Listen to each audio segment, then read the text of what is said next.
Hello, once again. This is Johnny Slivers from the Cackling Carnarium, and today we're going to do an installment of a read along. This is,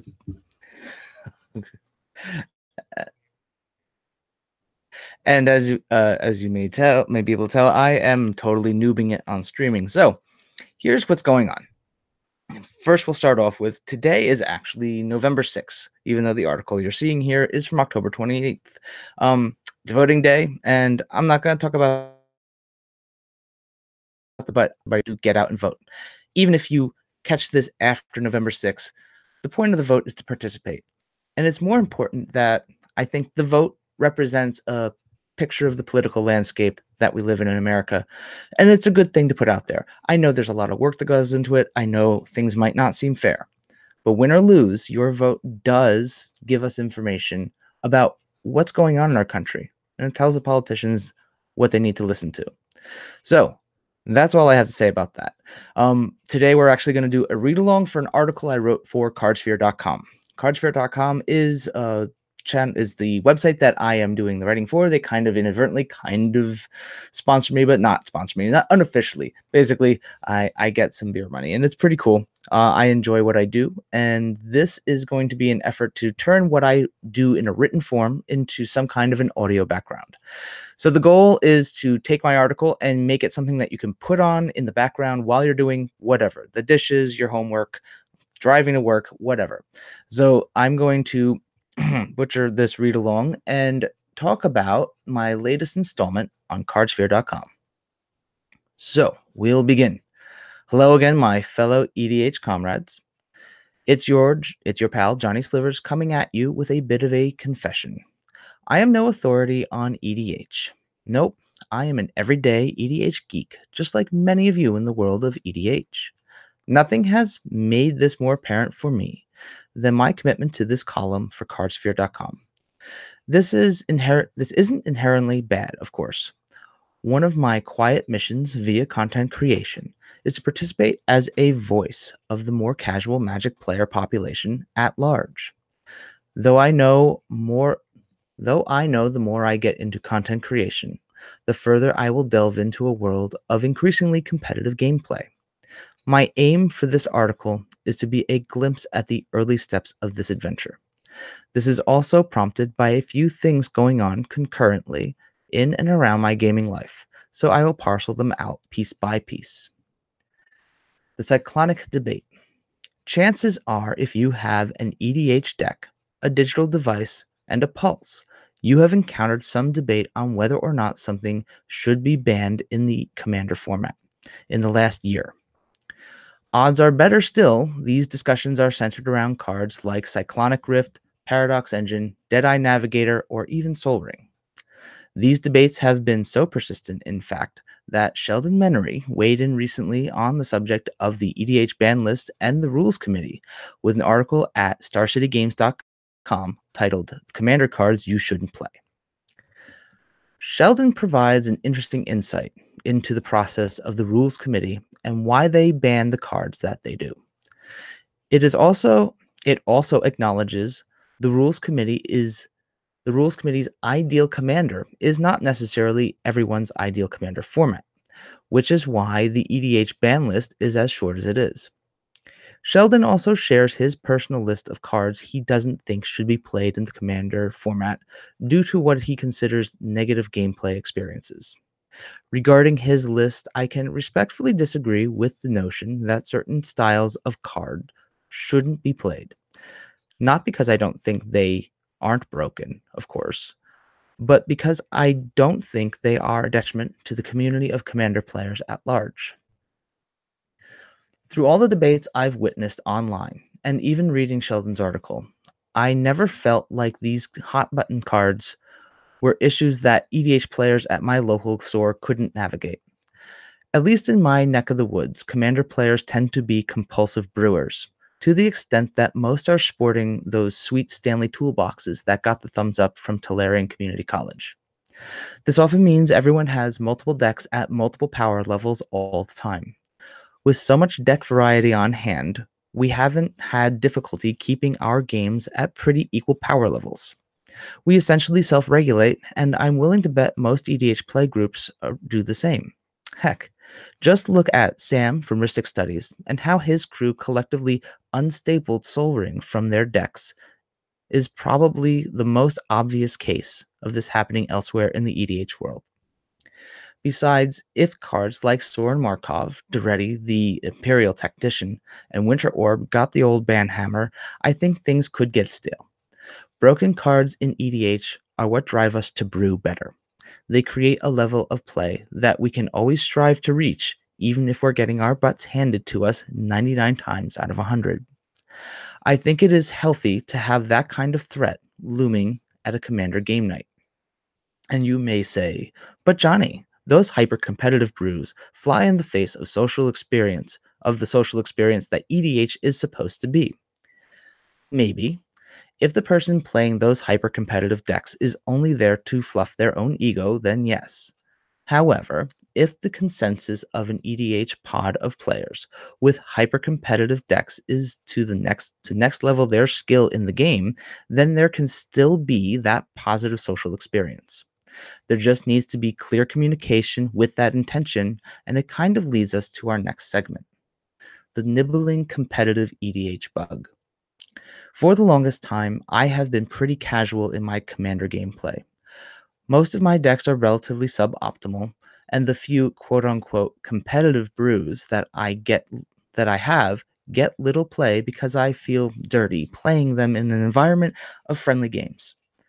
Of course, there is this one event that happens in my area every November called CarnageCon. Last year they had a commander tournament, and they will be having another one this year. Since I showed up ill prepared last year to interact with much more powerful decks, I decided to make a concerted effort to brew something more top tier around Amanatu, the Fate Shifter. I did some brainstorming, settled on a strategy, picked up some key pieces, and started playtesting. The first week of games seemed good, and I thought I was on the right track. The second week was a different story, however. I sat down to play with one of my more competitive EDH players for some games, and it turns out my strategy was on par with showing up to race the Indy 500 with a riding mower. This is when I found out about the competitive EDH, the r/competitive EDH subreddit, and Laboratory Maniacs on YouTube.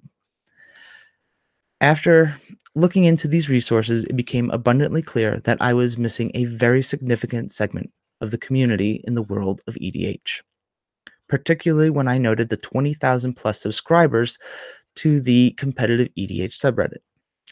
Now that I've taken a peek down this competitive EDH rabbit hole, it's something I can't ignore. Even though my EDH life is predominantly casual in nature, this competitive subset is always going to be in my periphery going forward. Not just as a concept in deck building, but also as an important part of our EDH community. It will most certainly play a role in my future deck building. I will also make sure to take it into account with my content creation as well, even if only as a nod. As for my Amanatu deck, it is basically up on blocks. I will be making some last minute adjustments to the week prior to the tournament to have a better fighting chance. Don't worry, I will share what the final iteration looks like with some after action review. For the time being, I want to share with you a new tool I came across in my research for this article, the competitive O-meter. It had been a long, good while since I used tappedout.net for deck construction, but in the initial preparation for this article, I had returned to the website to organize my deck building concepts and noticed a new little widget. As part of the criteria in the brewing page, there is a box you can check if you want to see how competitive your deck happens to be. I was intrigued by the new feature and gladly checked it off to see where my brews stood. To my dismay, the brew I was hoping to wow people with was only 29% competitive. I did still love the feature regardless. It seems like such a great and immediate way for a player to gauge the power level of what they are building. It got me thinking more about some of those debates we discussed earlier.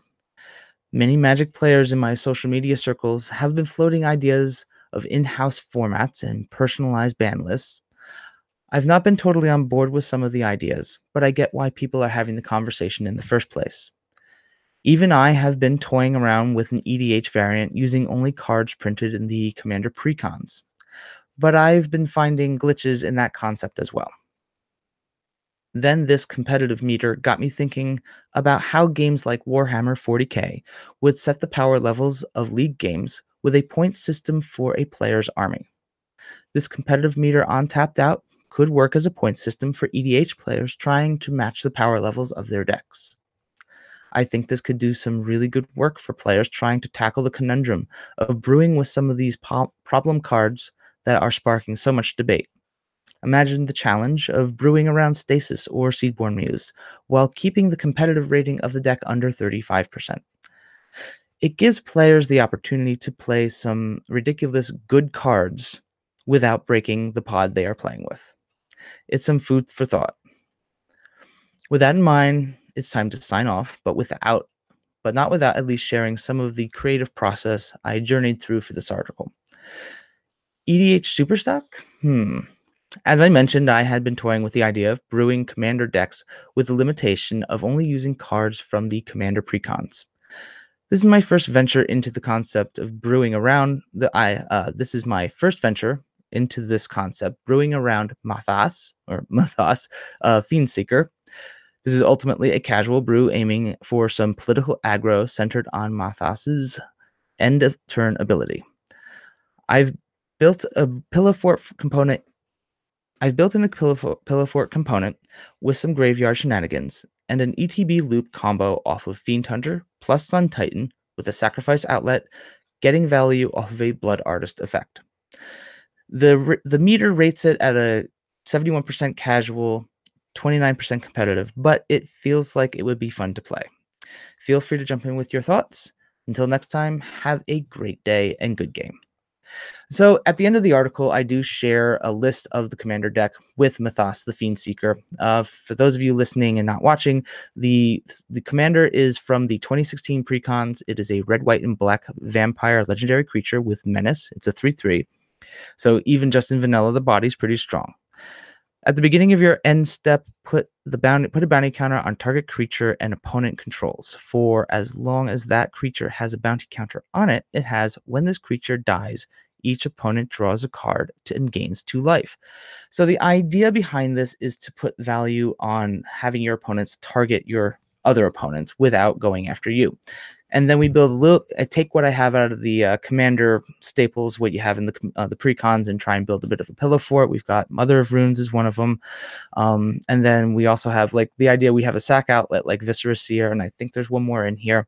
And then Blood Artist and Falkenrath Noble are the ones that we gain value off of. And the combo is something that Langalia had brought up in one of his previous videos a little while back, where you have Sun Titan in play, and then you sacrifice, or you play your Fiend Hunter and exile your Sun Titan, sacrifice Fiend Hunter, Sun Titan comes back, Fiend Hunter is targeted, comes back into play, exile Sun Titan, rinse and repeat. The idea being you can take that combo and put it into something that gets value out of ETB effects or cards going to the graveyard, and in this case, it's the Blood Artist. There's a little bit of control in here with the Leonin Arbiter, Leonin Relic Warder. Really is a bear with some value. So there's some hate bear things going on in here. Monk Realist for taking care of and some getting rid of enchantments. Vampire Hexmage. It's kind of clunky, but I think there's some fun components in here. The glitch that I'm running into is it's very difficult to actually have I don't know, the pool isn't big enough. You know how we had the issue with Frontier? People said the pool, there wasn't enough of a card pool in order to get value out of the deck, so you couldn't build strong enough deck. That's kind of what's happening here. I think probably there are some components, some commanders that are going to struggle in this format of just using commander cards, although there are some really strong staples in the precons that definitely are usable.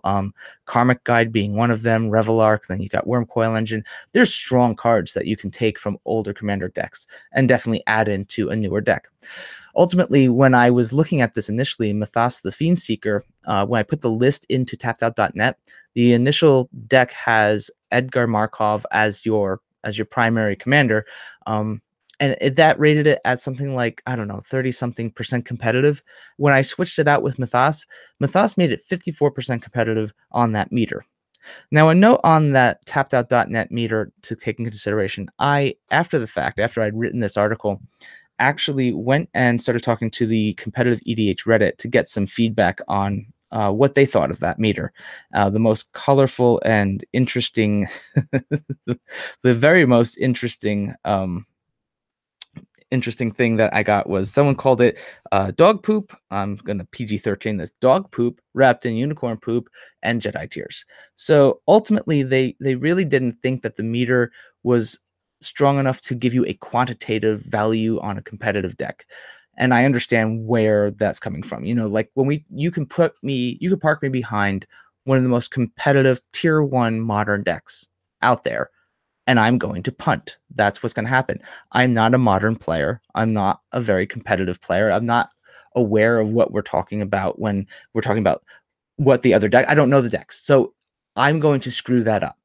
So it matters who's piloting the deck. It matters it does matter how the deck's built. It matters how well the player understands the deck. You can net deck all day long, but if you don't understand why the cards were put there in the first place, then yeah, it's not gonna work out the way you want it to. You have to practice. So you have to become the pilot that knows how to run the deck. So the other thing, what was the other component we were talking about? Oh yeah, so ultimately, the Commander tournament has come and gone, and let me go get. We'll just drop this. I'll stop the screen share. All right, so here we go. The Commander tournament was fun. I I went from Amanatu to Vela the Nightclad, and ultimately, I was trying to get infinite loops value off of Palinchron and Palinchron style effects. Vela I felt like there was something wrong there. I was trying to play stacks, another thing I'm not used to playing. And I ultimately settled on Psy, Master Thopterist. I went with Psy because ultimately I needed to simplify things. I needed only islands, and I didn't want to be chasing down, fixing my colors. And Psy actually functions as Pillow Fort in a bottle right there. You don't have to, once he's in play and you drop a couple artifacts, you've got your flying idiots to just get in the way of attackers. And it doesn't get around the people that are going wide, but it does buy you time. And because Psy is such a low casting cost, I wasn't worried about doing anything like running Lightning Greaves and other styles of artifacts like that, because if he died, by the time that happened, I get to turn 5, turn 7. It's not an issue. It's a non-issue ultimately. So it was like a Palinchron High Tide combo. And I'll get a deck list up, and I'm going to work that into the next article. But when we talk about competitive play, it was interesting. The conversations at the tournament, we definitely didn't. We had players from all over the place. We had some players come up from Connecticut, and there are players from the Vermont region, and likewise up by like Glens Falls, New York, within maybe a 50-mile radius.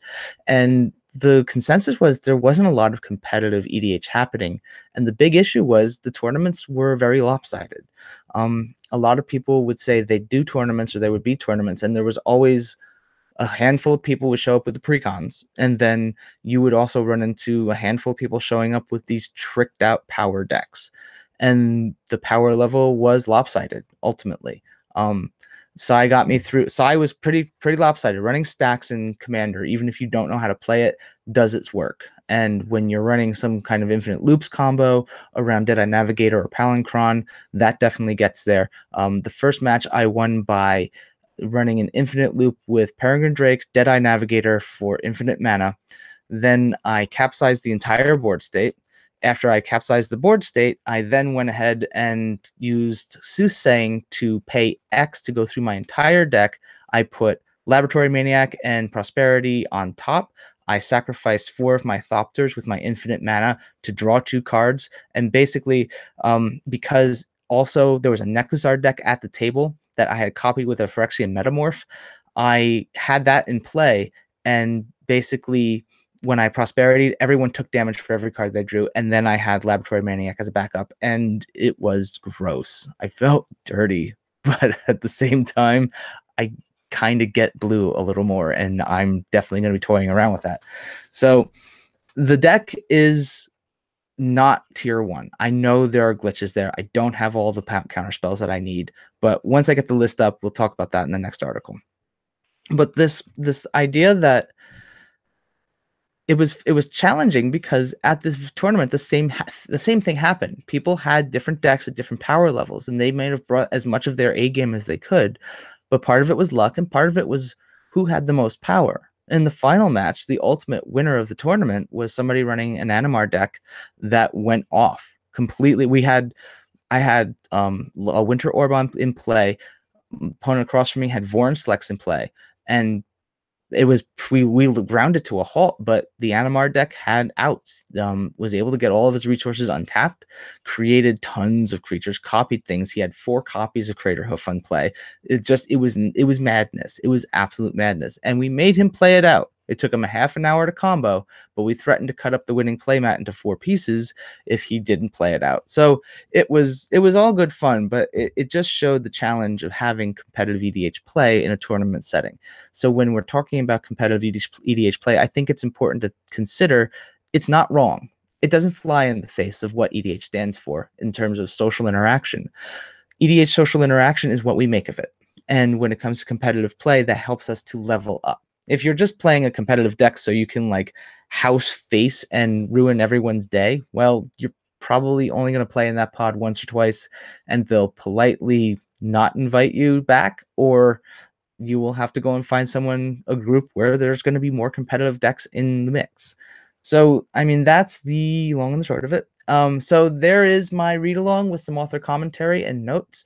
If you have any questions, hit me on Twitter. I'm at Johnny Slivers on Twitter, and you can also find me at Cardsphere. You can kind of I think you can I don't know. Leave notes you can leave remarks in the comment section down below. Click like, subscribe, all that good stuff. Ultimately, I'm mostly talking to myself, but this is to try and help get some access to the article that I wrote. I will have the link in the description, so you can check it out there. All the links to the cards in the deck list are there as well if you want to access those through cardsphere.com, either using credit to get the cards from other people online, or you can make the trade. So you get your account going and just set up for trades. I need to set up for trades as well. So thank you for joining me. I hope you enjoyed and have a great day.